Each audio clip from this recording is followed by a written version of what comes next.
দুনিয়াটা বড় অদ্ভুত ভাই। কেউ নিজের রক্ত কেউ চেনে না, আবার কেউ পশুর মাঝেও রক্ত খুঁজে পায়। এই যে দেখছেন শামু কাকা ভাঙা বায়োস্কোপ পিঠে নিয়ে জীবনের ভার টানছেন। নিজের বলতে কেউ নেই, আছে শুধু এই দুই জান, শঙ্কু আর মাংস। আরে শঙ্কু, মাংস, আয় বাবা, ধীরে আয়। আজ অনেক দূর ঝাড়তে হবে রে, কাকার শরীরটা আর মানে না। ক্যাচ ক্যাচ। চ্যাক চ্যাক। পেটের দায়ে বুড়ো মানুষটা যখন আর কুঁজো হয়ে চলতে পারে না, তখন এই দুই অবুঝ প্রাণীই হয়ে ওঠে তার হাতের লাঠি। প্রতিদিন নিয়ম করে বাজারে যাওয়া, ব্যাগ বয়ে আনা, সবই ওরা করে। লোকে বলে বাদর, কিন্তু শামু কাকা জানে এরা তার দুই ছেলে।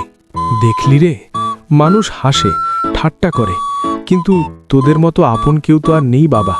ক্যাচ ক্যাচ। চ্যাক চ্যাক। যেদিন কাকার শরীর চলে না, সেদিন এই অবুজগুলো না খেয়ে থাকে। মানুষের ভিড়ে যে মায়া খুঁজে পাওয়া যায়নি, সেই মায়া আজ এই পশুর শরীরে লোমে লোমে লেগে আছে। ওরে বাবা, তোরা ভিজে একাকার, নিজেরা না খেয়ে কাকার জন্য বিস্কুট আনলি। ভগবান তোদের ভালো রাখুক রে। ক্যাচ। চ্যাক। সম্পদ থাকলেই মানুষ বড় হয় না। যার একটা পশু অন্তত আপন করে ভালোবাসার আছে, সেই দুনিয়ার সবচেয়ে ধনী মানুষ। মায়াটা কেবল মানুষের জন্য তোলা না থাকুক, একটু থাকুক ওই বোবা প্রাণীদের জন্য।